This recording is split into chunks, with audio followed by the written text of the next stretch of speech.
పక్షపాతం ఏమీ లేదు. ఇక్కడ కూర్చున్న ప్రతి ఒక్కరూ యేసు ప్రభు నామమున గొప్ప కార్యములు చేయగలము.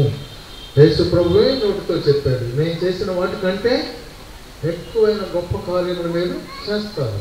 కనుక ఆయన తన కృపను బట్టి ఆయన యొక్క శక్తితో పునరుద్ధానపు శక్తి మన ద్వారా విడుదల పొందాలని చూస్తున్నాడు. ఆయన యొక్క కనుదృష్టి లోకమందంతటా సంచారం చేస్తున్నది తన యందు భయభక్తులు గలవారిని బలపరచుటకే. అంటే వాళ్ళ ద్వారా దేవుని యొక్క జీవము, శక్తి, జ్ఞానము, బలము, ఆదరణ, కాపుదల బయటకు వెదజల్లవలనని మనుషులకు అవసరం అది. కనుక అది వారి ద్వారా, మనిషి ద్వారా బయటకు తీసుకుని రావాలని మనుషులను ఆయన వెతుకుతూ ఉన్నాడు. ఎవరిని? నమ్మకస్తులైన వారిని. కనుక మనమందరం ఆ విధంగా జీవించిన ఎడల మనమందరము గొప్పగా మేలు పొందుతాము. అంటే గొప్పగా అంటే ఎట్లా జీవించాలి మనం అంటే ఒక్క మాటలో శిష్యుడిగా జీవించవలసి ఉన్నది. శిష్యుడు అంటే కంప్లీట్ సరెండర్. కనుక ఆ లెవెల్కి ఒక మనిషి రావాల్సి ఉన్నది. సరే, మనము మొన్న ఏం చూసాము? దయ్యముల యొక్క వ్యక్తిత్వం అని చూసాము. అవి వాటికి వ్యక్తిత్వం ఎట్లా ఉంటుంది, వాటికి చిత్తము, ఉద్రేకము, ఇంటలెక్ట్, తర్వాత అవి అవేర్నెస్, వాటిని గురించిన జ్ఞానము వాటికి ఎట్లా ఉన్నది, ఎట్లా మాట్లాడుతున్నవి. కనుక వ్యభిచారము అనే దయ్యము ఒక శరీరమును కోరుకొని తన ఇచ్చను ఆ శరీరము ద్వారా తీర్చుకుంటుంది. ఉదాహరణ, ఆ శరీరము ఎవరిది? ప్రతి సినీ నటుడు, నటిని. కనుక వారిలో అనుమానం ఏమీ లేదు. వ్యభిచారపు దయ్యములు గుంపులుగా వాళ్ళలో ఉంటవి. నీవు డబ్బులు ఇచ్చి వెళ్ళి చూసుకుని వస్తున్నావు, నీవు కూడా తెచ్చుకుంటావు. కనుక ఇది జాగ్రత్తగా చూసుకోవలసి ఉన్నది. అదే విధంగా త్రాగుడు అనే దయ్యము ఒక మనిషి యొక్క శరీరాన్ని తీసుకొని అతను కొన్ని ఆర్గాన్స్ను, నోటిని, చేతులను, అట్లాంటి వాళ్ళనే చూసుకుంటేవి. కనుక పిచ్చి వాళ్ళను చూసుకోవవి. కనుక అవి అట్లాంటి వ్యక్తులను చూసుకొని అందులో జొరబడి వారి యొక్క శరీర అవయవములను తన ఇచ్చను నెరవేర్చుకోవటానికి వాడుకుంటవి. అట్లాగే ఉదాహరణ జగడగొండితనము. కనుక ఇవన్నీ అవేర్నెస్ మీకు కొంచెం అర్థమవుతున్నవి.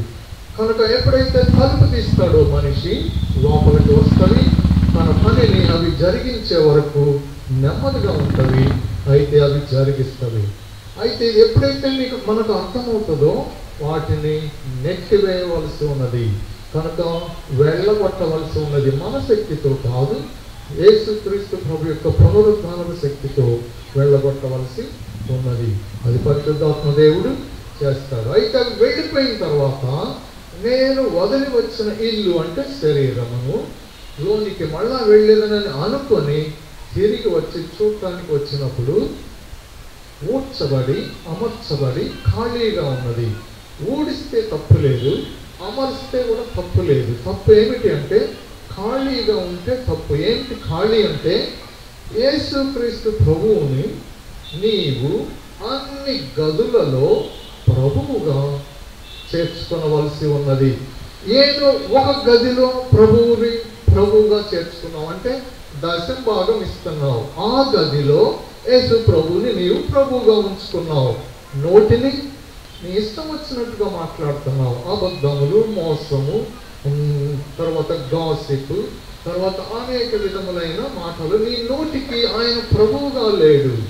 కనుక ఆ ఏరియాలో నీలో దురాత్మలు ప్రవేశించడానికి వీలవుతుంది. అట్లాగే నీ కనులు, నీవు రోడ్డు మీద వెళ్తున్నావు లేదా టీవీ చూస్తున్నావు, నీ కనులు పవిత్రంగా ఉన్నవా లేవా చూసుకోవలసి ఉన్నది.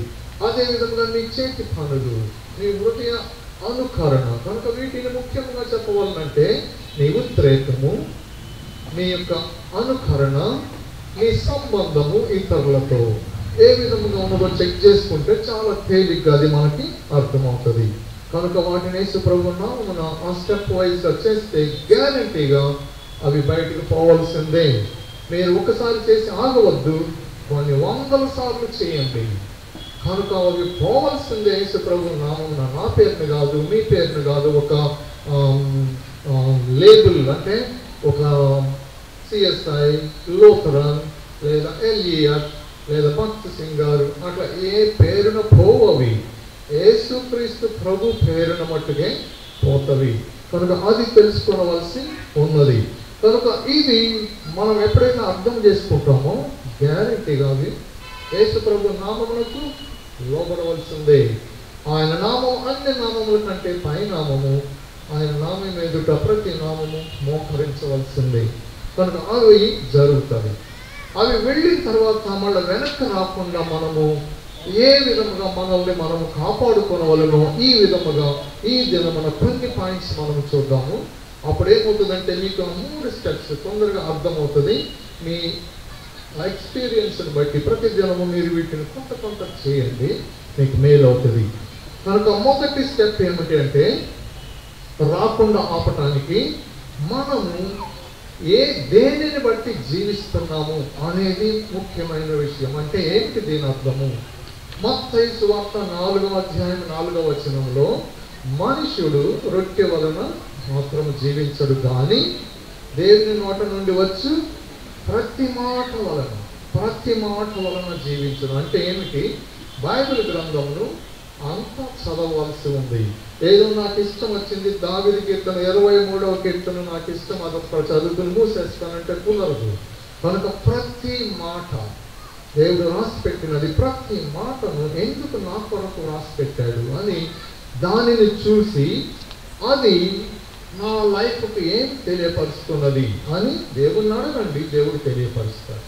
అది మన స్టాండర్డ్గా ఉండవలసి ఉన్నది. కనుక మనము దేవుని వాక్యము చేత ఎంతగా మనము కంట్రోల్ చేయబడతామో అంతగా ఆ మనిషి విజయవంతముగా ఉంటాడు. నీ జ్ఞానంతో నీ కంట్రోల్ చేయబడితే నీ లెవెల్, అది మనిషి లెవెల్. దేవుని వాక్యము దేవుని లెవెల్. కనుక నీవు దేవుని లెవెల్తో కంట్రోల్ చేయబడితే నీవు సాతాను కంటే ప్రైమేట్గా ఉంటావు. నీ జ్ఞానముతో నీవు నిన్ను కంట్రోల్ చేసుకుంటే నీవు సాతాను కంటే కింద ఉన్నావు, వాడు నిన్ను కంట్రోల్ చేస్తాడు, ఈజీగా నిన్ను పడగొడతాడు. కనుక నా రికమెండేషన్ ఏమంటే ఇది, ప్రతి మనిషి దేవుని వాక్యము చేత కంట్రోల్ చేయబడవలసి ఉంది. ఎట్లా చేస్తాము? చదవవలసి ఉంది. చదవకపోతే ఎట్లా తెలుస్తుంది? తల్లిదండ్రులను సన్మానించుడి, అది దేవుని వాక్యం చెప్తున్నది. అయ్యా నా తల్లిదండ్రులు రక్షణ పొందలేదు, అది అక్కడ రాయలేదు. నీ తల్లిదండ్రులు రక్షణ పొందినా పొందకపోయినా నీ బాధ్యత ఏమంటే వాళ్ళను సన్మానించవలసి ఉంది. ఎందుకని? దేవుడు నీకు ఇచ్చిన దేశంలో నీవు దీర్ఘాయుష్మంతుడుగా అగునట్లు, లేకపోతే నీకు ఇబ్బంది అవుతుంది. అంత సింపుల్. నీవు బోధ చేయొచ్చు, దయ్యాలు కూడా వెళ్ళగొట్టవచ్చు, అది సమస్య కాదు. కానీ నీవు హైయర్ లెవెల్లో పెరగలేవు, అంత సింపుల్ ఇది. కనుక దేవుని వాక్యము మనలను కంట్రోల్ చేయవలసి ఉంది, అది ఫస్ట్ స్టాండర్డ్.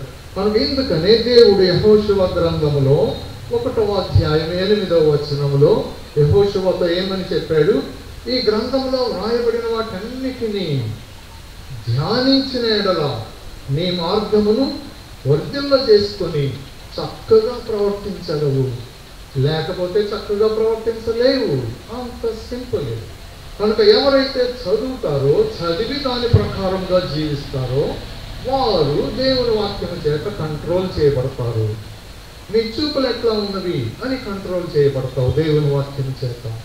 ఎట్లా? ఉదాహరణకు 139వ కీర్తనలో చివరి 2 వచనములకు ముందున్న వచనములలో ఏమని వ్రాయబడి ఉంది?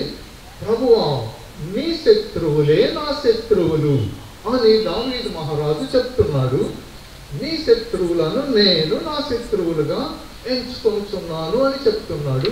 చెప్పి ఇమ్మీడియట్గా చివరి 2 వచనాల్లో ఏమని చెప్తున్నాడో తెలుసునా? ప్రభువా నా హృదయమును పరిశోధించుము అంటే ఏమిటి దాని అర్థం?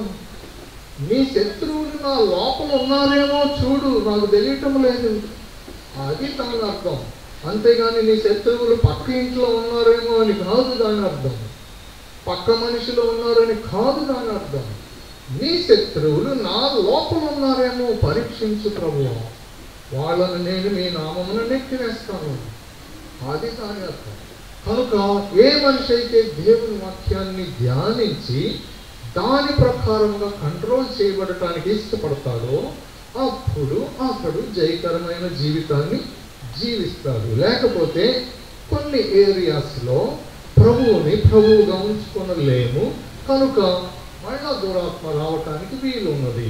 కనుక ఎక్కడ కూడా నీకు ఏ చర్చిలో కూడా ఎంత గొప్ప భక్తుడైనా సరే నీకు సర్టిఫికెట్ ఇవ్వలేడు, నీలో ఉన్న దెయ్యములన్నీ పోయినవి ఇక రావు అని. ఒకవేళ ఇచ్చిన అది చెల్లదు.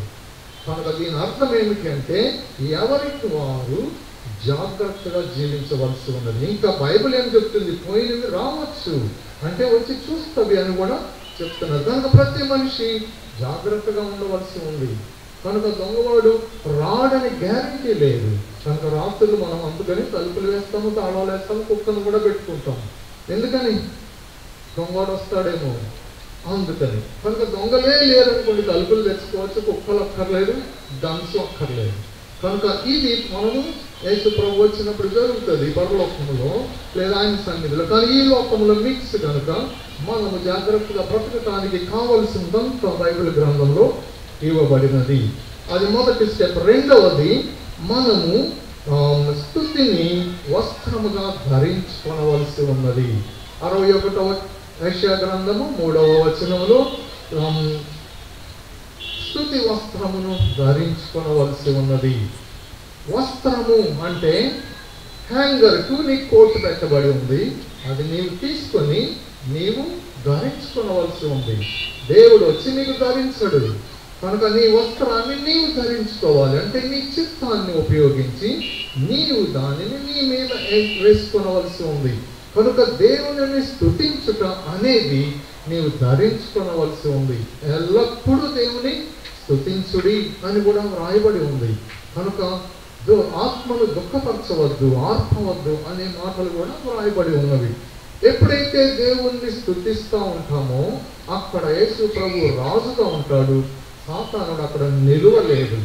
కనుక యేసుక్రీస్తు ప్రభు నామమును ఎక్కడైతే స్తుతిస్తూ ఉంటామో మీరు స్తుతిస్తున్న కొలది మీకు ఒక ఎక్స్పీరియన్స్ జరుగుతుంది. అది నా జీవితంలో జరిగినది, జరుగుతున్నది. ఇంకా అనేకులు ఇక్కడ కూర్చున్న వాళ్ళలో కూడా అది జరుగుతున్నది, నాకు తెలుసును. మీలో అందరికీ జరగాలని నేను చెప్తున్నాను. అది ఏమిటి అంటే ఎప్పుడైతే నీవు ఎల్లప్పుడూ దేవుణ్ణి స్తుతిస్తావో, నీవు పడుకుని నిద్రపోతున్నా, నీ పెదవులు మూసుకుని ఉన్నా సరే నీ హృదయంలో నుండి శబ్దము, యేసు ప్రభుని స్తుతించే శబ్దము నీ చెవులకు వినబడును. అది నేను అనుభవించి చెప్తున్నాను. కనుక ఇది సత్యము. నీవు ఈ విధముగా కనీసం ఈ లెవెల్ కన్నా రావాల్సి ఉంది. కనుక ఈ లెవెల్ని మనము మెయింటైన్ చేసుకోవలసి ఉంది. కనుక స్తుతిని మనము ఎల్లప్పుడూ మెయింటైన్ చేయవలసి ఉంది. ఎవరిని స్తుతించాలి? దేవుణ్ణి స్తుతించాలి. కనుక దేవుణ్ణి స్తుతించే అంశములు అనేకమైనవి ఉన్నవి. ఒకవేళ మీరు దేవునికి వందనాలు చెప్పాలి అంటే కనీసం ఒక టీ కప్కి వందనాలు చెప్పాలంటే నీ జీవితం సరిపోదు. ఉదాహరణ, ప్రభువా మీరు నాకు ఒక కప్ టీ ఇచ్చారు, వందనాలు. దాంట్లో ఏమేమి ఉన్నాయి? ఇంగ్రీడియంట్స్. పాలు ఉన్నవి. పాలు ఎక్కడి నుండి వచ్చినవి? షాపులో కొన్నావు. షాప్కి పాలు ఎక్కడి నుండి వచ్చినవి? ఎవరో గేదెనో ఆవునో పెంచుకున్నారు. అతనికి ఆ ఆవుకి గడ్డి ఎక్కడి నుంచి వచ్చినది? ప్రభువారికి పొలం ఇచ్చినావు, గడ్డి ఇచ్చినావు, ఆవు ఇచ్చినావు, పెంచాడు, అతను పాలు తీశాడు, డైరీలో అమ్మాడు, అమ్మితే వాళ్ళు స్టోర్ చేశారు, ప్యాకెట్ చేశారు, ఇక్కడ మా పక్కన బేకరీకి అమ్మారు, అక్కడికి వెళ్ళి నేను కొనుక్కోవటానికి నాకు డబ్బులు ఇచ్చావు, జ్ఞానం ఇచ్చావు, మాట్లాడటానికి అతను నాకు అమ్మాడు, తీసుకొచ్చాను. గ్యాస్ స్టవ్ ఎక్కడి నుంచి వచ్చింది? గ్యాస్ ఎక్కడి నుంచి వచ్చింది? దానికి లైటర్ ఎక్కడి నుంచి వచ్చింది? కనుక దాని మీద పాత్ర ఎక్కడి నుంచి వచ్చింది? ఆ మెటల్ ఎక్కడ తయారైంది? చూడండి, ఒక్కొక్క దానికి మీరు పాల కోసమే, ఇంకా టీ పొడి, షుగర్, టీ కప్పు. కనుక మీరు ఒక్కొక్క దానికి వందనాలు చెబితే మనిషి జీవితం సరిపోదు. కనుక మనము ఎంత ఇన్గ్రాటిట్యూడ్ స్పిరిట్తో ఉన్నామో చూడండి. కనుక ఒక అతను ఉదాహరణ చెప్తాను, మీకు తొందరగా అర్థమవుతుంది. ఒక పల్లెటూరులో అతను వ్యవసాయదారుడు. అతడు ఒక బాగా చదువుకున్న పట్టణంలో ఉన్న ఒక అతన్ని వాళ్ళ ఇంటికి భోజనానికి పిలిచాడు. ఈ వ్యవసాయదారుడు మంచి భోజనం వడ్డించి ఆ చదువుకున్న అతనితో పాటు కూర్చొని రండి భోంచేద్దామని వారింట్లో ఉన్న టేబుల్ మీద సర్వ్ చేశాడు. ఆ భోజనం చేయడానికి వచ్చిన పట్టణస్థుడు బాగా చదువుకున్నవాడు, ఈ వ్యవసాయదారుడు చిన్నవాడు, చదువుకోలేదు. అయితే ఇద్దరు కూర్చున్నారు. ఆ పట్టణంలో ఉన్న పెద్ద గొప్ప విద్యావంతుడు భోజనం పెట్టగానే తీసుకుని తినేస్తా ఉన్నాడు. అప్పుడు ఈ వ్యవసాయదారుడు అన్నాడు, ఏమండి కనీసం దేవునికి వందనాలు చెప్పొద్దామను అన్నాడు. దేవునికి సరే చెప్పచ్చులే అన్నాడు. ఎందుకని చెప్పట్లేదు? ఏం చెప్తాం అన్నాడు అతను. అప్పుడు వ్యవసాయదారుడు అన్నాడు, మా ఇంట్లో కూడా చాలా మంది ఉన్నారు, వారు అన్నం పెట్టగానే అన్నం కోసం ఎదురు చూస్తారు, వాటికి భోజనం పెట్టగానే వారు గబగబా తినేస్తారు. వాటి పేర్లేంటో చెప్పనా? పందులు అని చెప్పారు. వాటి పేర్లేంటి? పందులు. వాళ్ళ ఇంట్లో అన్ని పందులు ఉన్నవి, వాళ్ళు ఎన్నడూ దేవునికి వందనాలు చెప్పవు, గబగబ గబగబా తినేస్తా ఉన్నారు. కనుక మీరు ఆలోచన చేయండి, తప్పిపోయిన కుమారుడు ఎక్కడ ఉన్నాడు?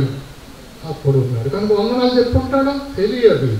ఓకే, ఏది ఏమైనా సరే ఇది ఉదాహరణ, ఒక మనిషికి అర్థం అవటం కొరకు మట్టుకే. సరే, మీకు ఇది అర్థమైంది, సంతోషం. సరే, నెక్స్ట్ పాయింట్ ఏమిటి అంటే, మూడవ పాయింట్, మనము డిసిప్లైన్ లోపలికి రావాల్సి ఉన్నది. అంటే డిసిప్లైన్ అంటే శిష్యత్వము, డిసైపుల్, డిసిప్లైన్, శిష్యుడిగా అవ్వవలసి ఉన్నది. ఎందుకని మత్తయి సువార్త 28వ అధ్యాయం 19వ వచనములో, మీరు శిష్యులుగా చేయుడి, వారిని శిష్యులనుగా చేయుడి. కనుక శిష్యులనుగా చేయటంలో మనిషి తిరుగుబాటు చేస్తాడు.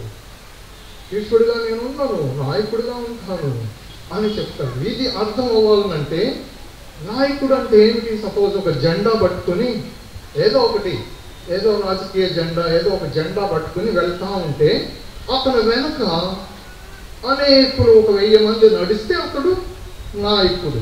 జెండా పట్టుకుని వెళ్తా ఉన్నాడు, వెళ్తా ఉంటే 1000 మంది అతని వెనకాల వెళ్తున్నారు. అప్పుడు అతడు నాయకుడిగా వెళ్తున్నాడు. అయితే కొంతసేపటికి ఈ 1000 మందిలో ఒకడు అందరూ వెళ్ళిపోతున్నారు. నాయకుడు మట్టుకు జెండా పట్టుకుని వెనక్కి జరగకుండా ముందుకి వెళ్తా ఉన్నాడు. అందరు వెళ్ళిపోయారు, ఒక్కడే వెళ్తా ఉన్నాడు. ఎదురుగా ఇతని ఫ్రెండ్ వస్తున్నాడు. వస్తే అతను అడిగాడు, ఏంటి వాకింగ్కి వెళ్తున్నావు అన్నాడు. వాకింగా? లేదు, నేను లీడింగ్ చేస్తున్నాను అని. వెనక్కి చూస్తే ఎవరు లేదు. ఒక్కడే వెళ్తే అతను ఏమంటారు? వాకింగ్కి వెళ్తున్నాను అంటారు. కనుక అక్కడ వాకింగ్కి వెళ్తున్నాడు, ఎవరు లేరు. యేసు ప్రభు కూడా అదే చేస్తాడు. ఏమన్నాడు? సముద్రం తీరమున రండి, నా వెనక రండి అన్నాడు. వచ్చారు. సుంకపు మెట్టు దగ్గర నా వెనక అన్నాడు. మత్తయి వచ్చారు. కనుక ఆయన కూడా ముందు వెళ్తున్నాడు, వీళ్ళు వెనకాల వెళ్తున్నారు. కనుక ఆయన లీడరా కాదా? లీడరే. అయితే కొంత దూరం వెళ్ళిన తర్వాత ఆయన ఏం చేస్తాడో తెలుసు కదా? వెనక్కి తిరిగి, పేతురు నీ కాళ్ళు కడుగుతా, యూదా ఇస్కరియోతు నీ కాళ్ళు కడుగుతా. చూసారా ఆయనకు వేరే వాళ్ళకి ఎంత తేడా? ఆయన డిసైపుల్గా అయ్యాడు. దేవుడై ఉండి దేవునితో సమానంగా ఉండుట విడిచిపెట్టకూడని బాధ్యమని ఎంచుకొనలేదు, కానీ వ్యక్తుడిగా వచ్చినాడు, శిష్యుడిగా వచ్చినాడు, తగ్గించుకొని వచ్చినాడు. నీ కాళ్ళు నా కాళ్ళు నీళ్ళతో కాదు, ఆయన రక్తముతో మన పాపాన్ని కడిగినాడు. ఎలాంటి శిష్యత్వం చూడండి. నీవెన్నడైనా నీ భార్య కాళ్ళు కడిగావా? అయితే మీరు అనొచ్చు, నీవు అడిగావా? నేను కడిగాను, అందుకని చెప్పగలుగుతున్నాను. కడిగి చూడు ఈ దినం మన ఇంటికి వెళ్ళి, చాలా సంతోషంగా ఉంటుంది ఆమె. కనుక ఇది చాలా మంచి విషయం. నువ్వు లీడర్గా ఉంటావు కనుక లేడీస్ ఒక పాయింట్ అది. కనుక వాళ్ళు సంతోషంగా ఉన్నారు, మగవాళ్ళు ఎవరు నవ్వట్లేదు, నిజమే. ఓకే, కనుక ఇది మీరు ఇచ్చేది చూడండి, ఇది లీడర్షిప్. కనుక లీడర్ అంటే ఈ పని చేయవలసి ఉంది, తగ్గించుకోవలసి ఉంది. నేను లీడర్ కదా అని చేతులు పెట్టడం కాదు, ఎంత తగ్గించుకుంటే అంత గొప్పవాడు అవుతావు. కనుక మీరు శిష్యులనుగా చేయుడు అని ఎవరి మాట? ఇది యేసు ప్రభు మాట. ఆయన శిష్యుడిగా ఉన్నాడా లేదా? కాళ్ళు కడిగాడు. కనుక ఆయనకు వేరే లీడర్స్ అది తేడా. కనుక ఎప్పుడైతే ఒక మనిషి తిరుగుబాటు చేస్తాడో 1 సమూయేలు 15వ అధ్యాయం 23వ వచనములో తిరుగుబాటు చేయుట సోదె చెప్పుటతో మూర్ఖతతో సమానము. కనుక నువ్వు ఎప్పుడైతే తిరుగుబాటు చేస్తున్నావో గుర్తుపెట్టుకో, నువ్వు తలుపు తెరుస్తున్నావు. సోదె తెప్పించుకుంటే ఎలాంటి దయ్యములు నీలోకి వస్తావో, తిరుగుబాటు చేస్తే కూడా అలాంటి దయ్యములు నీ లోపలికి వస్తాయి. కనుక నువ్వు ఎట్లా కంచి వేసుకోగలవు? కనుక కంచి వేసుకోవాలంటే నువ్వు శిష్యుడిగా ఉండవలసి ఉన్నది. కనుక సెల్ఫ్ డిసిప్లిన్ అనేది చాలా ఇంపార్టెంట్. కనుక నువ్వు డిసిప్లైన్లో ఉన్నప్పుడు నీవు సెల్ఫ్ డిసిప్లైన్లో ఉండాలి, నీ ఫ్యామిలీ డిసిప్లైన్లో ఉండాలి, నీ చర్చ్, నువ్వు ఏ చర్చ్కి వెళ్తున్నావో ఆ చర్చ్ డిసిప్లైన్లో ఉండాలి. అంతేగాని నీవు చెప్పినట్టు కాదు, నీ లీడర్ చెప్పినట్టుగా నీవు లోబడవలసి ఉంది. అట్లాగే నీ గవర్నమెంట్ డిసిప్లైన్లో ఉండాలి. నువ్వు ఈ దేశంలో ఉంటే ఈ దేశపు గవర్నమెంట్కి లోబడవలసి ఉంది, నువ్వు వేరే దేశంకి వెళ్తే అక్కడ లోబడవలసి ఉంది. కనుక అంత సింపుల్ ఇది. కనుక నీవు ఎక్కడున్నావో ఫస్ట్ సెల్ఫ్ డిసిప్లైన్, నీకు నీవు డిసిప్లైన్లో ఉండాలి. రెండవది ఫ్యామిలీలో డిసిప్లైన్లో ఉండాలి. రెండవది నీ చర్చిలో డిసిప్లైన్లో ఉండాలి. మూడవది నీ దేశంలో డిసిప్లైన్లో ఉండవలసి ఉంది. కనుక ఇవి చేయవలసి ఉన్నవి, మనకి అథారిటీకి లోబడవలసి ఉంది. ఇంకా 4వ స్టెప్ ఏమనంటే, నీ ప్రతి మనిషితో రైట్ రిలేషన్షిప్ కలిగి ఉండాల్సి ఉన్నది. కనుక ప్రతి మనిషితో రైట్ రిలేషన్షిప్ కలిగి ఉండాలి. కనుక హెబ్రీ పత్రిక 10వ అధ్యాయం 24-25లో మీరు ఆయన రాకడ సమీపము అవుతున్న కొలది కూడుకొనుట మానవద్దు. అనేకులు సంఘములో కూడుకోక మానేస్తున్నారు, అది చేయకూడదు. ఆయన రాకడ దగ్గర అవుతున్న కొలది ఎక్కువగా కూడుకొనవలసి ఉంది. అయితే మీరు అనొచ్చు, మా పాస్టర్ గారికి ఏం తెలియదని. అది కాదు పాయింట్. నీవు ప్రార్థన చేసి వెళ్ళు, దేవుడు ఆయనకి జ్ఞానం ఇస్తాడు, ఆయన నడిపిస్తాడు. కనుక కూడుకొనుట మానవద్దు. కనుక కూడుకొనుట ఎక్కువ చేయొచ్చు. ప్రేమ చూపుటకు, ప్రతి సత్కార్యమును చేయుటకు ఒకరిని ఒకరు పురికొల్పుకొనవలసి ఉంది. కనుక ఇది చేయవలసి ఉంది. మనం రిలేషన్షిప్స్ని పెంచుకొనవలసి ఉంది. కనుక దాని అర్థమే సహవాసము. కనుక సంబంధము వేరు, సహవాసము వేరు. సంబంధము అంటే ఏమిటి? పెండ్లి, ఫలానా రోజున, ఫలానా సంవత్సరమున, ఫలానా నెలలో పెండ్లి అయింది, అది సంబంధము. అయితే ఆ దినము నుండి వారిద్దరి మధ్య సహవాసము పెరుగుతూ ఉంటుంది. కనుక సహవాసం ఉన్నదా? భార్య భర్తలకు ఇద్దరు ఒక చోట కూర్చొని కాసేపు మాట్లాడుకుంటున్నారా, లేదా ఒకరినొకరు తృణీకరించుకుంటున్నారా? కనుక ఇది ముఖ్యమైన విషయము. కనుక సంబంధం ఉందండి మాకు. ఏంటి సంబంధం? పెళ్లి సర్టిఫికేట్ ఉందండి మాకు, కానీ సహవాసం లేదండి. ఒకరితో ఒకరు మేము మాట్లాడుతాము. ఒకతను తన భార్య మీద కోప్పడినాడు. అతనికి తన భార్యతో గొడవైంది ఏదో. అయితే అతడికి మరి ఆకలేస్తుంది కదా, మధ్యాహ్నం 1 గంట అయింది, ఆకలేస్తుంది. డైనింగ్ టేబుల్ దగ్గర కూర్చొని అన్నాడు. అంటే ఏం జరిగింది? భార్య ఏం చేసింది? ప్లేట్ కడుక్కి వచ్చి టేబుల్ మీద పెట్టి అన్నం వడ్డించి అన్ని కూరలు వేసేసి వెళ్ళిపోయింది. వెళ్ళిపోయిన తర్వాత అన్ని తినేసాడు, కొంచెం మరి కూర తక్కువైంది. మళ్ళా ఎట్లా పిలుస్తాడు భార్యని అన్నాడు. మళ్ళా ఆమె వచ్చింది, వచ్చి మళ్ళా కూర తీసుకుని వచ్చి వేసింది. మాటలే లేవు, సంబంధం ఉంది, సహవాసము లేదు. ఎంతమంది ఇళ్లలో ఇక్కడ అట్లా ఉంది నాకు తెలియదు. కనుక ఇది పెంచుకోవలసి ఉన్నది. కనుక దగ్గినప్పుడు చూడండి, దెయ్యం పోతుంది కానీ లోపలికి రానివ్వవద్దు వాటిని. ఇది కంచె వేసుకోవలసి ఉన్నది. అట్లాగే ఇంకొకటి ఏమిటి అంటే, మనము నిత్యము దేవునాత్మతో నింపబడవలసి ఉన్నది. మనం దేవునాత్మతో ఎప్పుడైతే నింపబడ్డామో అప్పుడు యేసు ప్రభుని ఘనపరుస్తాం. ఎక్కడైతే యేసు ప్రభుని ఘనపరుస్తామో అక్కడ పరిశుద్ధాత్మ దేవుడు ఉంటాడు. కనుక మనం దేవునాత్మతో నింపబడ్డామని గుర్తు ఏమిటి అంటే యేసు ప్రభుని ఘనపరుస్తాం. అంత సింపుల్ ఇది.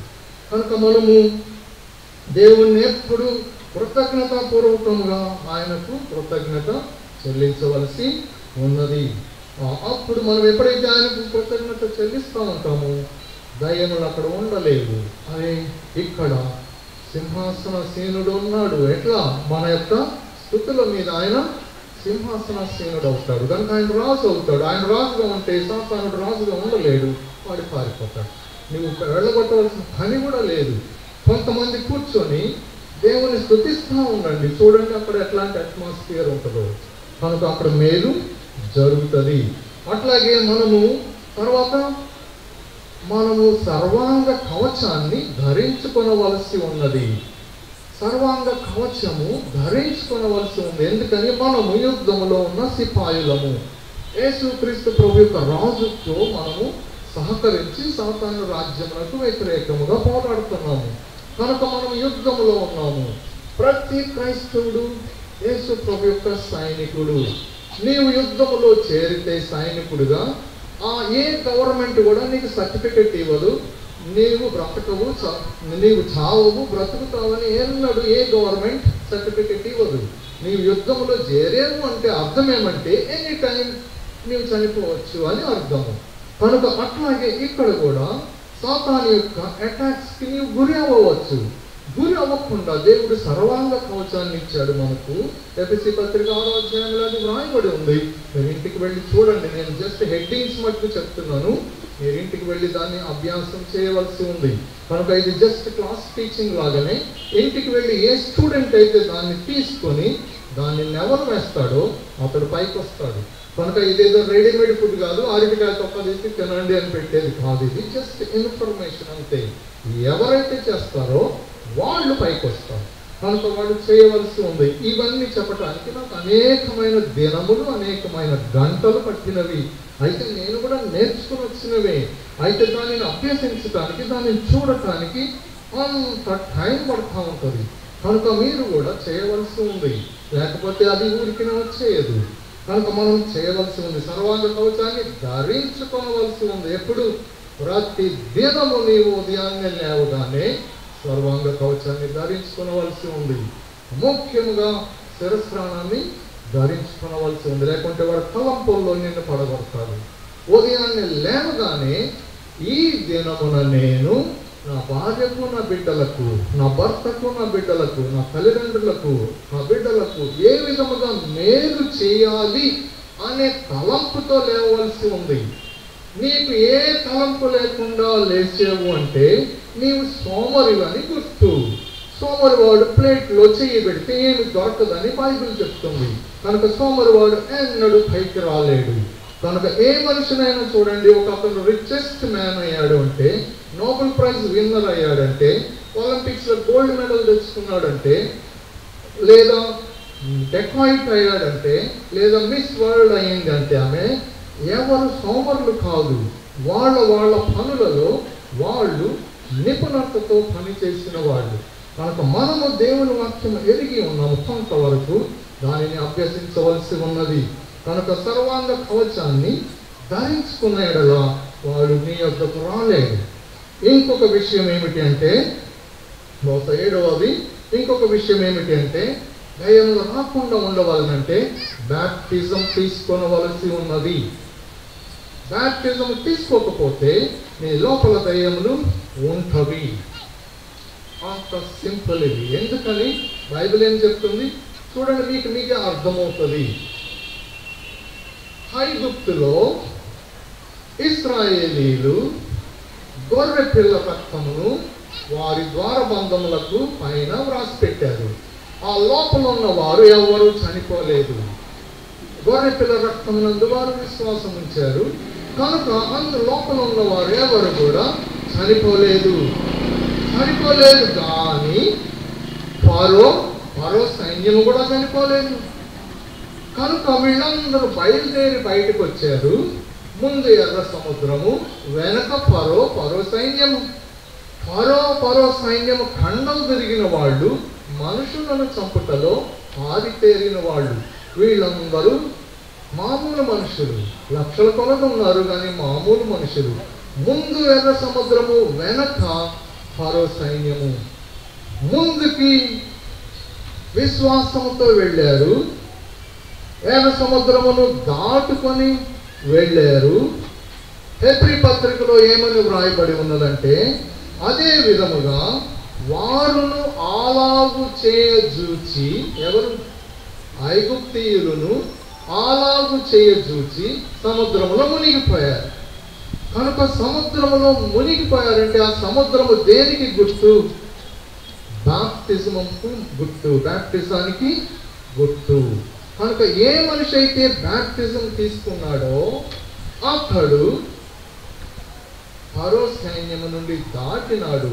గొర్రెపిల్ల రక్తముతో బ్రతికి ఉన్నాడు, కానీ ఫరో సైన్యం ఇతన్ని తరమటానికి వీలున్నది. కనుక బాప్తిజం తీసుకుని బయటికి వెళ్ళాడు. ఫరో సైన్యము, ఫరో కూడా చెత్త వలె చనిపోయాడు.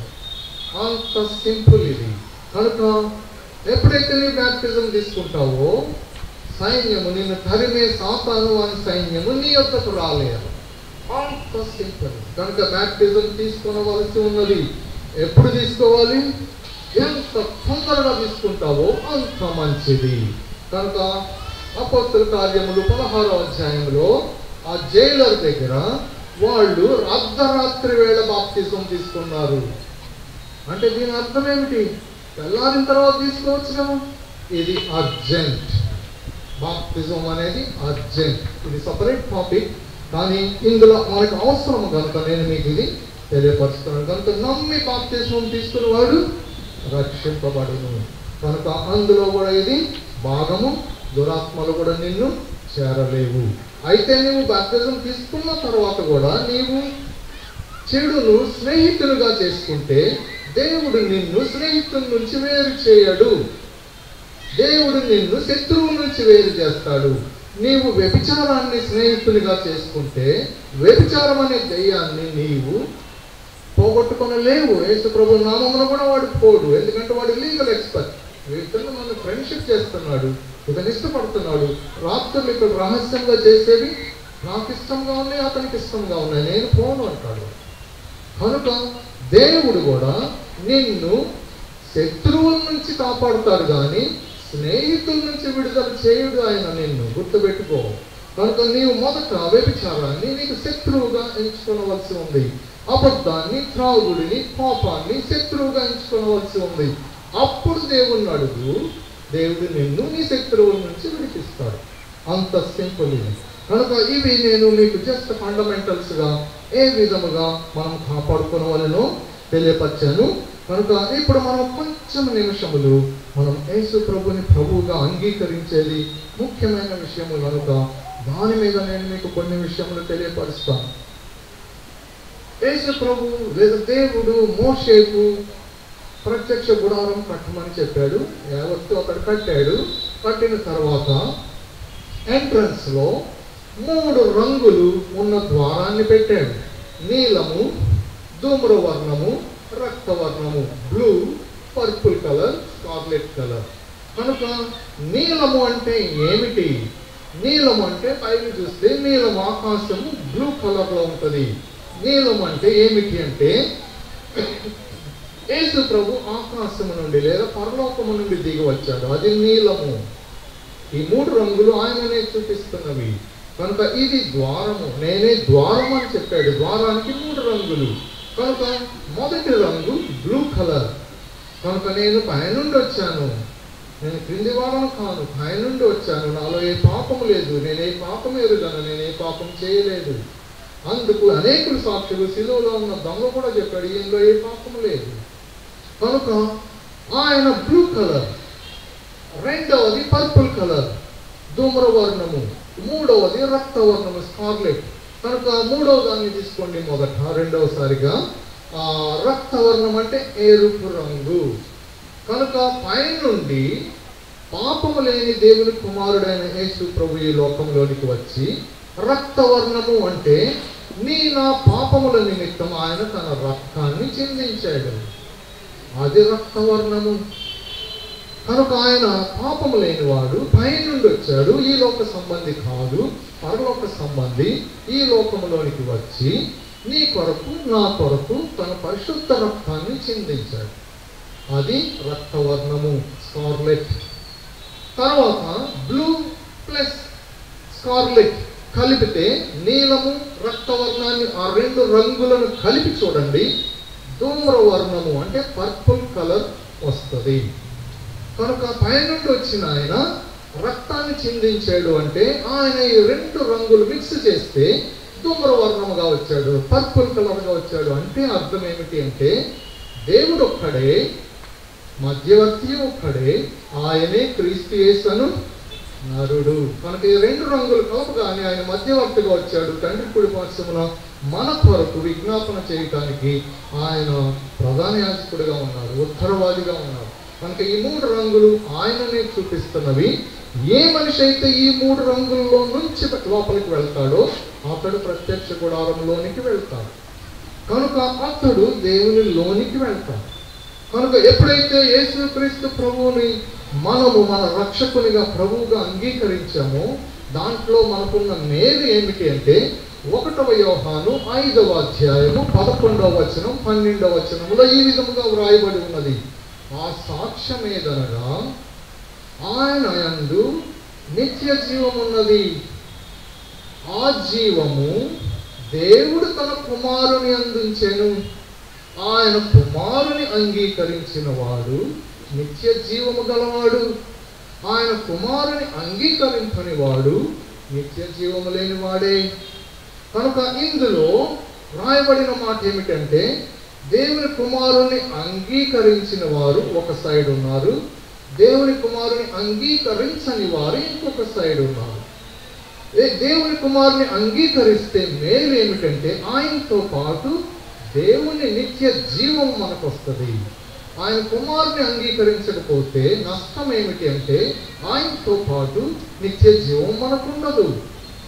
కనుక ఎంత సింపుల్ అంటే ఇది, దీనికి ఒక దమ్మిడి ఖర్చు కూడా లేదు, ఫ్రీ. ఇది రక్షణ ఉచితము, కృప వలననే మనకు ఇవ్వబడినది. ఎవరు పని చేసి తీసుకునేది కాదు ఇది.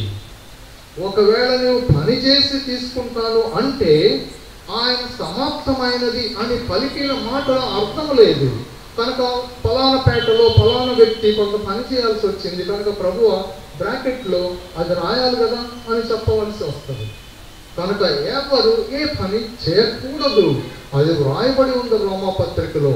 పని చేయక భక్తిహీనుని దేవుని కుమారుని యందు విశ్వాసముంచు వానిని నీతిమంతునిగా తీర్చును. పని చేయక అంటే దీని అర్థం ఏమిటి అంటే లోకములో అనేక మంది చాలా మతాలు ఉన్నాయని తలుస్తున్నారు.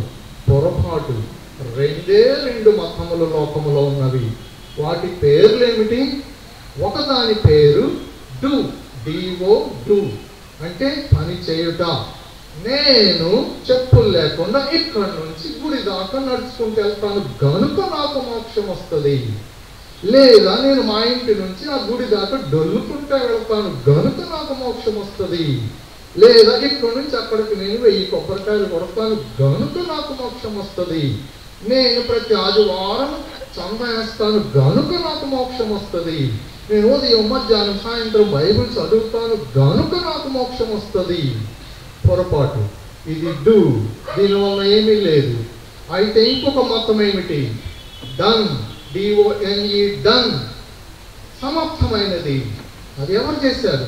యేసు ప్రభు చేశారు. అందులో విశ్వాసం ఉంచితే నీకు రక్షణ. అంత సింపుల్. లోకంలో 2 మతములు. ఎవరైనా మిమ్మల్ని ఎడ్యుకేట్ చేయాలనుకుంటే ఇది నేర్చుకోనండి, అది బైబిల్లోనే ఉంది. ఎక్కడ వేరే మతము లేదు. 2 మతములు. నువ్వు ఏ పేరైనా పెట్టుకో. ఒకటి డూ, రెండవది డన్. కనుక నా రికమెండేషన్ ఏమంటే నేను ఇది చేస్తాను గనుక మోక్షానికి వెళ్తాను అనుకుంటే పొరపాటు. నీవు ఏది చేసి ఆ గ్యాప్ని ఫిల్ చేయలేవు. దేవుడు పరిశుద్ధుడు, మనిషి పాపి, మధ్యలో గ్యాప్ ఉంది. నీవు ఏ పని చేసి కూడా ఈ గ్యాప్ని ఫిల్ చేయలేవు. యేసు ప్రభు ఒక్కడే సమాప్తమైనదని పలికి ఫిల్ చేసినాడు. ఇది ఫ్రీ. కనుక దేవుని కుమారుని అంగీకరించువాడు జీవము కలిగిన వాడు. ఎందుకని ఆయన కుమారునిలో జీవం ఉన్నది. 1 యోహాను 5వ అధ్యాయము 11, 12 వచనములు స్పష్టంగా వ్రాయబడి ఉన్నది. కనుక ఎప్పుడైతే మనము బైబిల్ చదువుతామో అది అర్థమవుతుంది. కనుక నా రికమెండేషన్ ఏమంటే యేసు ప్రభుని మనము ప్రభువుగా, రక్షకునిగా అంగీకరించవలసి ఉన్నది. అంగీకరించిన తర్వాత ఇమ్మీడియట్గా నీవు బాప్టిజం తీసుకొనవలసి ఉన్నది. ఎన్నడూ వాళ్ళు లేట్ చేయరు. మీ నాయకులు, సంఘ కాపరులు ఎన్నడూ లేట్ చేయరు. వాళ్ళు రెడీగా ఉన్నారు. నా రికమెండేషన్ ఏమంటే తీసుకోనండి. కనుక నేను కూడా అట్లా ఒక మాస్టర్ గారి దగ్గరికి వెళ్ళి అడిగాను. ఆయన అన్నాడు, ఇక్కడ నీళ్లు మురిగ్గా ఉన్నాయండి అన్నాడు. పర్వాలేదండి, నేను పైన ఉన్న తెట్టు అంతా తీసేస్తాను అని నేను నా బాప్టిజం కొరకు పాస్టర్ గారిని అక్కడ నిలబెట్టి ఆ బాప్టిజం టబ్లో ఉన్న తెట్టు అంతా తీసివేశాను. వాళ్ళ అబ్బాయి కూడా నాకు సహాయం చేశాడు. వెంటనే నేను అక్కడ బాప్టిజం తీసుకున్నాను. తీసుకుని బయటకు రాగానే నేను పరలోకము నరకము ఎంత వ్యత్యాసమో నాకు అప్పుడు అర్థమైంది. కనుక నీ బాప్టిజం తీసుకుని జస్ట్ బయటికి రా, నీకు ఇది అర్థమవుతుంది. ఇశ్రాయేలీయులు ఎర్ర సముద్రం దాటి బయటకు వచ్చారు. ఫరో సైన్యము చెక్కలాగా అయిపోయినది. అంత తేడా. కనుక ఇది అనుభవిస్తేనే తెలుస్తుంది, చెప్పటం వల్ల తెలియదు. కనుక నా రికమెండేషన్ ఏమంటే చేయవలసి ఉంది. కనుక యేసు ప్రభువును మనం ప్రభువుగా రక్షకునిగా అంగీకరిద్దాం. ఇప్పుడు మనం కొంచెం సేపు స్తుతించి ఈ దినమున మనం ముగించుకుందాం. కనుక ఒక్కసారి నిలబడండి అందరము. ఒక్కసారి నిలబడండి. నిలబడగలిగిన వాళ్ళు ఒకవేళ ఏమైనా ఇబ్బందిగా ఉంటే కూర్చోవచ్చును. కనుక నేను చెప్పిన ఈ మాటలను నాతో పాటు చెప్పండి. యేసు ప్రభువా, మీరు దేవుని కుమారుడని నేను విశ్వసించుచున్నాను. మీరు ఈ లోకంలోనికి నన్ను రక్షించుటకు పరిశుద్ధ దేవుని కుమారుడుగా ఈ లోకంలోనికి వచ్చినారు. మీలో ఏ పాపము లేదు, మీరే పాపము చేయలేదు, మీరే పాపము ఎరుగరు. పాపిని నేను, మీరు పాపుల రక్షకుడు. నా పాపము నిమిత్తము మీరు సిలువలో నా స్థానంలో నా పాప శిక్ష అంతటిని ఇష్టపూర్తిగా ప్రేమతో భరించి శిలువ మరణం పొంది సమాధి చేయబడి 3వ దినమున తిరిగి లేచినారు. మీరు నిత్యము జీవించుతూనే ఉన్నారు. యేసు ప్రభువా, పాపినైన నన్ను కరుణించుము. మీ కృప చొప్పుననే నన్ను కరుణించుము. యేసు ప్రభువా, మిమ్ములను నా ప్రభువుగా నా రక్షకునిగా అంగీకరించి ఇష్టపూర్తిగా నా హృదయంలోనికి రమ్మని ఆహ్వానించుచున్నాను. వచ్చినందుకు మీకు నా వందనములు. మీరు నా ప్రభువు, మీరు నా రక్షకుడు. ఇక నుండి నేను మీ నామ మహిమార్థమై జీవించేదను. నా పేరును జీవ గ్రంథంలో రాసుకునండి. రాసుకున్నందుకు వందనములు. నా దినములు ఈ లోకములో ముగించిన తర్వాత నన్ను పరలోకములకు తీసుకుని వెళ్ళండి. అలా చేస్తారు. అందుకు మీకు నా వందనములు. యేసు ప్రభువా, మీకు నా వందనములు. యేసు ప్రభువా, మీకు నా వందనములు. ఆమేన్. అలాగే తలలో ఉంచండి. ప్రభువును కొంచెం సేపు స్తుతించండి. ప్రభువా, మీరు మంచివారు, మీరు ప్రేమ కలిగిన వారు, మీరు దయ కలిగిన వారు, మీరు పరిశుద్ధులు, మీరు ప్రేమ కలిగిన దేవుడు. నన్ను ప్రేమించినారు, నన్ను రక్షించుటకు ఈ లోకములోనికి వచ్చినారు. ప్రభువా, మీరు చేసిన త్యాగ బలిని బట్టి వందనములు. పాప పరిహారార్థ బలిని బట్టి వందనములు. యేసుక్రీస్తు ప్రభువా, మీకు నా వందనములు. ప్రభువా, మీ కనికరంకే వందనములు, మీ దయకే వందనములు, మీ ప్రేమకే వందనములు, మీ మంచితనంకే వందనములు. అందరూ కొంచెం శబ్దంగా చేయండి. ప్రభువును స్తుతించండి. మంచిది. ప్రభు మంచివాడు, ప్రభు కృప కలిగిన వాడు, ప్రభు దయాళుడు, ప్రభు స్తుతికి యోగ్యుడు. శక్తి, ఐశ్వర్యము, జ్ఞానము, బలము, ఘనత, మహిమ స్తోత్రార్హుడైన యేసు ప్రభువును స్తుతించడము. ఆయన స్తోత్రార్హుడు. ఇప్పుడును ఎల్లప్పుడూ యుగములకును ఆధిపత్యము కలిగిన దేవుడైన యేసు ప్రభువును స్తుతిద్దాము. ఆయన రాజులకు రాజు, ప్రభువులకు ప్రభు అయి ఉన్నాడు. ఆయనను స్తుతిద్దాము. మనలను యేసు ప్రభువు ద్వారా తండ్రి ప్రేమించి క్రీస్తుతో పాటు బ్రతికించి క్రీస్తుతో పాటు లేపి ఆయన మహైశ్వర్యమును బట్టి మనలను క్రీస్తుతో పాటు సింహాసనాసీనులుగా చేశాను. ఎంత గొప్ప భాగ్యము! క్రీస్తుతో పాటు మనలను బ్రతికించినాడు, లేపినాడు. సింహాసనాసీనులుగా చేసినాడు. ఇదంతా ఉచితముగా ఇయ్యబడినది. ఇది ఆయన సమాప్తమైనదని పలికిన మాటను బట్టి జరిగినది. కనుక ప్రభువా, మీ యొక్క శిలువ కార్యమునందు నేను విశ్వాసం ఉంచుచున్నాను. ప్రభువా, మీరు చేసిన ఆ కృప కలిగిన ఆ గొప్ప శిలువ కార్యమునకు చాలును. మీరు నా కొరకు చేసిన పాప పరిహారార్థ బలి నాకు చాలును. మీ కృప నాకు చాలును. నన్ను రక్షించినారు, వందనములు. నన్ను దేవుని బిడ్డగా అంగీకరించినారు, వందనములు. క్రీస్తు ప్రభునందు నన్ను మీరు దేవుని కుమారునిగా కుమార్తెగా నిర్ణయించుకొని ఏర్పాటు చేసుకుని స్వీకరించి అంగీకరించినందుకు వందనములు. పరిశుద్ధుడు అయిన ప్రభువా, నమ్మదగిన దేవుడు అయిన యేసు ప్రభువా, మీకు మా వందనములు. దయగలిగిన రాజా, మీకు వందనములు. మీరు గుట్టిపేటను ప్రేమించుచున్నారు, వందనములు. ఈ సంఘమును ప్రేమించుచున్నారు, వందనములు. ఇక్కడికి వచ్చిన ప్రతి బిడ్డను ప్రేమిస్తున్నారు, వందనములు. ఒక్కొక్క బిడ్డను మీరు దీవించండి, ఒక్కొక్క కుటుంబమును ఆశీర్వదించండి. మీ నామం బట్టి స్తుతి కలుగును గాక. మీ కృపకే వందనములు, మీ దయకే వందనములు, మీ మహిమకే వందనములు, మీ జ్ఞానముకే వందనములు, మీ శక్తికే వందనములు. ప్రభువా, మమ్మలను ప్రేమించినందుకు వందనములు. దయగలిగిన ప్రభువా, రాజులకు రాజా, కృప కలిగిన దేవా, దయాళుడా, క్షమించుటకు సిద్ధ మనసు కలిగిన ప్రభువా, మీ ప్రేమకే వందనములు. అత్యున్నతుడ, ఆది అంతమైన దేవా, ప్రభువా, ఆల్ఫై ఒమేగా అయిన దేవా, మీకు వందనములు. మొదటి వాడున కడపటి వాడునైన ప్రభువా, మీకు వందనములు. మీ యొక్క కృప మీ కుమారుడైన యేసు ప్రభు ద్వారా మా యొద్దకు వచ్చినది, వందనములు. ప్రభువా, మమ్మలను ముట్టి రక్షించినందుకు వందనములు. మీ కృప అపారమైనది, ఆకాశం కంటే ఎత్తుగా ఉన్నది. మీ కృపకే వందనములు. పరిశుద్ధుడు అయిన ప్రభువా, దేవుని యొక్క కృపావరము మాకు నిత్య జీవమై ఉన్నది, అందుకు వందనములు. ప్రభువా, మీ కనికరము గొప్పది, మీ దయ గొప్పది, మీ జాలి గొప్పది. మీరు ఉన్నతమైన దేవుడు, కృపా సంపన్నుడు. ప్రభువా, నన్ను మమ్మలను చూచి నెట్టివేయక మా ఎడల జాలి కలిగి మమ్మలను వెదకి రక్షించిన ప్రభువా, మీకు మా వందనములు. దయ కలిగిన ప్రభువా, మీకు మా వందనములు. కృప కలిగిన ప్రభువా, మీకు మా వందనములు. మంచి దేవుడా, మీకు మా వందనములు. మేమేసు ప్రభు నామ మహిమార్గమై జీవించడము. ప్రభువా, మా గడిచిన జీవితములను మీరు కనిపెట్టి చూడవద్దు. ప్రభువా, మీ కృపకే వందనములు. మా దోషములన్నిటిని మీ కుమారుని పరిశుద్ధ రక్తంతో తుడిచివేయండి. తుడిచివేసినందుకు వందనములు. మీ కుమారుని మేము మా హృదయంలోనికి ఆహ్వానించినాము. ఆయనే మా ప్రభువు, మా రక్షకుడు, పునరుద్ధారుడైన యేసు ప్రభువే మా దేవుడు, మా ప్రభువు, మా రక్షకుడు, మా ప్రధాన యాజకుడు, మా మంచి కాపరి, మా గొప్ప రాజు అయినారు. ప్రభువా, యేసు ప్రభువే మా జ్ఞానము, మా నీతి, మా పరిశుద్ధత, మా విమోచనము. దేవుడైన యేసు ప్రభువే మా కాపుదల. దేవుడైన యేసు ప్రభువే మేము దాగుచోటు. దేవుడైన యేసు ప్రభువే మహోన్నతుడు. ఆయన నీడను మేము విశ్రమించుచున్నాము.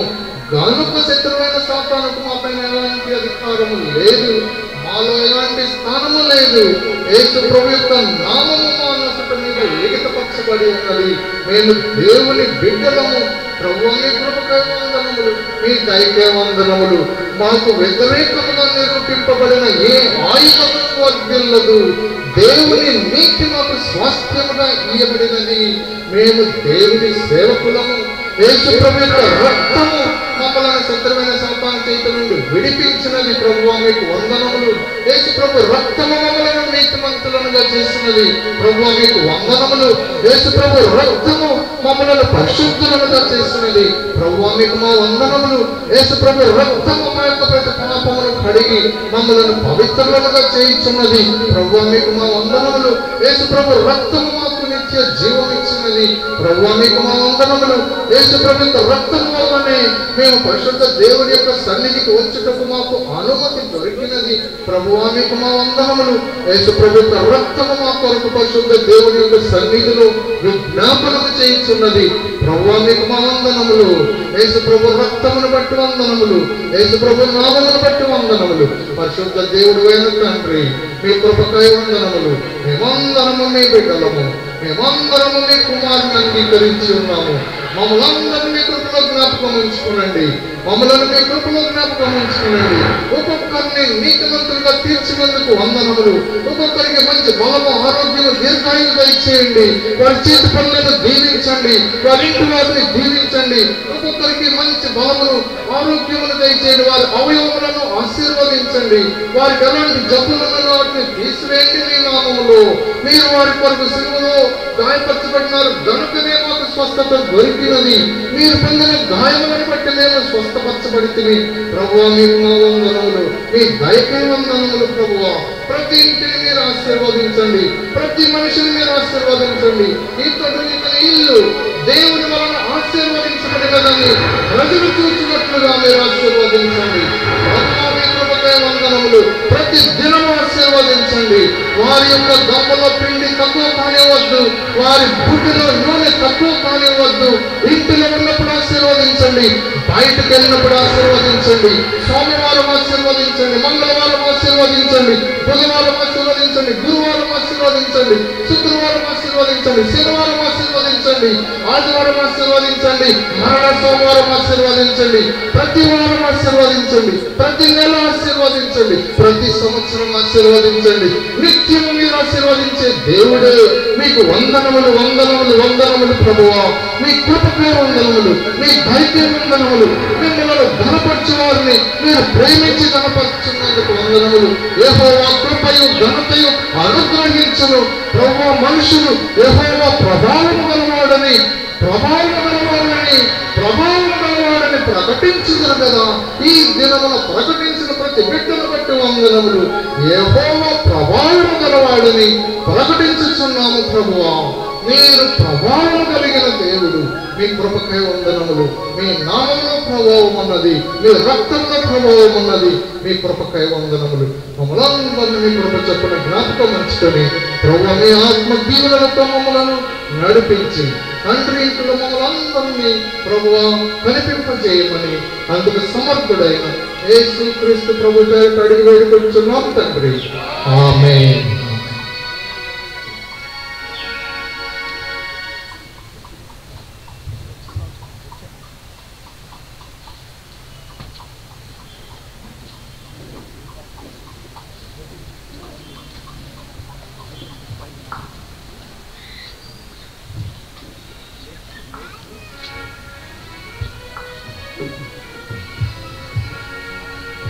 యేసుక్రీస్తు నామములో మీ అందరికీ వందనాలు తెలియజేస్తున్నాను. ఈ 3 దినాలు మరి మీటింగ్ జయకరంగా జరిగించిన మహాదేవునికి, దేవాది దేవుడైన యేసుక్రీస్తు ప్రభుకి వందనాలు తెలియజేసుకుంటున్నాను. మరి అదేవిధంగా వచ్చిన మీ అందరికీ కూడా హృదయపూర్వక వందనాలు. అదేవిధంగా నెక్స్ట్ ఇయర్ 2016 జనవరి 14, 15, 16 గురు, శుక్రు, శనివారం ఈ 3 దినాలు మరి వచ్చే సంవత్సరం ఈ సంవత్సరం అయిపోయింది కాబట్టి వచ్చే సంవత్సరం జనవరి 2016 14, 15, 16 గురు, శుక్రు, శని కనుక అన్ని పర్మిషన్ కూడా తీసుకోలేదు. మరి గురువారం, శుక్రవారం, శనివారం ఈ 3 దినాలు వచ్చే సంవత్సరం కనుక దాని కొరకు ప్రార్థన చేయండి. మరి చెప్పిన వాక్యాన్ని మీ హృదయాల్లో భద్రపరచుకొని మరి ఆ వాక్య ప్రకారం మనం జీవించుచున్నామా లేదని ప్రతిదినము మనల్ని మనం పరిశోధించుకుంటూ క్రీస్తుకి మరి దగ్గరగా జీవించు క్రీస్తు విరోధిని జయించుటకు మరి ప్రతిదినము నీవు నేను దేవుని వాక్యాన్ని చదువుతూ ధ్యానిస్తూ నీవు నేను బ్రతకాలని మరి ఈ వాక్యాన్ని మరి ఈ 3 దినాలు మీరు పొందిన మేలులు ఇతరులకు కూడా చెప్పి మరి వారిని కూడా దేవుని సన్నిధిలో నడిపించాలని మరి ప్రేమపూర్వకంగా మీకు విజ్ఞాపన చేస్తున్నాను. మరి వచ్చిన ప్రతి ఒక్కరికి యేసుక్రీస్తు నామములో వందనాలు తెలియజేస్తున్నాను. ప్రతి ఒక్కరికి యేసుక్రీస్తు పేరు పేరున వందనాలు తెలియజేస్తున్నాను. కనుక మా సంఘం కొరకు ప్రార్థన చేయండి. మరి ఏ మందిరానికి వెళ్ళని వాళ్ళు ఉంటే మరి ఇక్కడ గుట్టిపేట చర్చిలో మరి స్కూల్ ఉంది. ఇక్కడ స్కూల్లోనే మా చర్చి కూడా ఉంది. కనుక మరి రాగలిగిన వారు రండి. ముఖ్యంగా మా కొరకు మీ అనుదిన ప్రార్థనలో జ్ఞాపకం చేసుకోవాలని ప్రేమపూర్వకంగా వేడుకుంటున్నాను. కనుక మరి ఆశీర్వాదంతో మరి కూటాన్ని ముగించుకున్నాం. మరి కొంతమంది మరి యవనస్తులు మరి మాకు సహకరించారు ఈ మీటింగ్ కొరకు. మరి మరి ధన సహాయం కూడా కొంతమంది చేశారు. వారికి దేవుని నామములో వందనాలు తెలియజేసుకుంటున్నాను. అదే విధముగా మరి పరిచర్య, కుర్చీలు వేయటం కానీ, తీయటం కానీ, మరి మైకులన్నీ అక్కడి నుంచి తీసుకొచ్చి ఇక్కడ పెట్టడం కానీ, మరి బుజ్జులు, మరి మా సన్ని, మరి మున్న, మరి దాసు, ముఖ్యంగా దాసు, మరి ప్రమోద్, మరి ఇంకా కొంతమంది యవనస్తులు మన పేర్లు గుర్తురాటున్నారు, జయవర్మ, జైపాల్, మరి యవనస్తులు వాళ్ళ దగ్గర బబ్లీస్, సుజీ, వీళ్ళందరూ కూడా సహాయం చేశారు. వారికి కూడా దేవుని నామమున వందనాలు తెలియజేసుకుంటున్నాను. కనుక మరి ఆశీర్వాదంతో ఈ కూటాన్ని ముగించుకుందాం. ఆర్కెస్ట్రా వారికి మరి మైక్ సెట్ చేసిన మరి రాబర్ట్కి, మరి తబలా సందీప్కి, మరి మీ పేరు రవి, కీబోర్డ్ రవికి, ప్రసన్న కుమార్ గారికి, అందరికీ కూడా వందనాలు తెలియజేసుకుంటున్నాం. ఆశీర్వాదంతో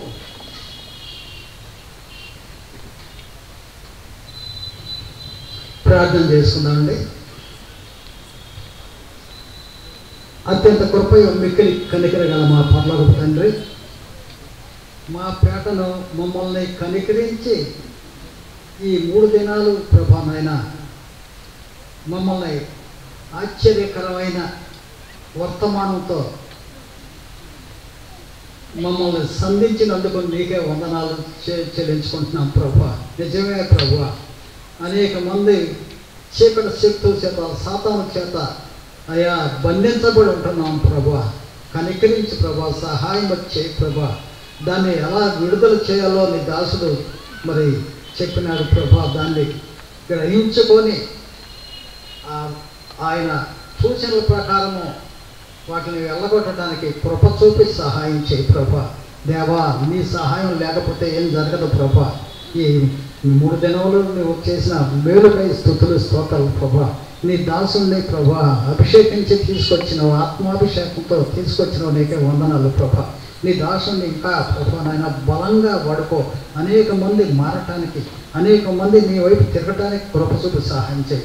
వచ్చిన ప్రతి ఒక్కరి కొరకై నీకే వందనాలు చెల్లించుకుంటున్నాం ప్రభా.